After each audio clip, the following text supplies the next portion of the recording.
ఇలా రేవంత్ రెడ్డి గారు మీరు ఇట్లాంటి కేసులు పెడితే మీరేదో మా నోరు మూపియాలనుకుంటే నువ్వు కాదు, నీ తాత తరం కూడా కాదు. ఖచ్చితంగా కేసీఆర్ గారి నాయకత్వంలో మేము ప్రజలకి తప్పు జరుగుతుంది అంటే ప్రశ్నిస్తూనే ఉంటాము. నువ్వు నీ కేసులు పెట్టి మమ్మల్ని ఇబ్బంది పెట్టి మా మీద నీ పైచాచిగా ఆనందం పొందుతుండొచ్చు నువ్వు, కానీ మాకేం ఫరక్ పడదు. కుచిబీ ఫరక్నే పడతా. కానీ ప్రజలకి ఇబ్బంది వస్తే మాత్రం తప్పకుండా మేము ప్రజల పక్షాన నిలబడతాం, గ్యారెంటీగా నిలబడతాం. ఇవాళ నిలబడతాం, వాళ్ళని ఆదుకుంటాం. మాకు కేసీఆర్ గారు నేర్పించిన సంస్కారం అది.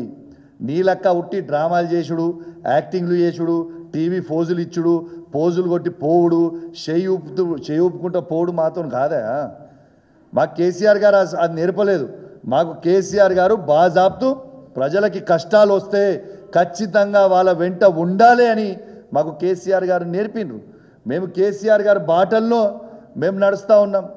మేము ఆనాడే చెప్పినాం, నిరుద్యోగ యువతకు మొత్తం కూడా చెప్పినాం, ఈ భారతదేశ చరిత్రలోనే కేసీఆర్ గారు ఇచ్చిన గవర్నమెంట్ ఉద్యోగాలు నోటిఫికేషన్ 2,33,000 ఉద్యోగాలు కేవలం నోటిఫికేషన్ ఇచ్చింది భారతదేశ చరిత్రలోనే కేసీఆర్ గారి ప్రభుత్వం ఒక్కటే.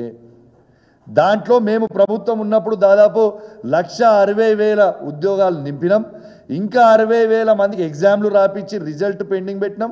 అంటే 2,32,000 ఉద్యోగాలలో 2,20,000 ఉద్యోగాలు గవర్నమెంట్ ఉద్యోగాలు నింపింది కేసీఆర్ గారి ప్రభుత్వం అని మరొక్కసారి యువతకు గుర్తు చేస్తూ ఉన్నాను.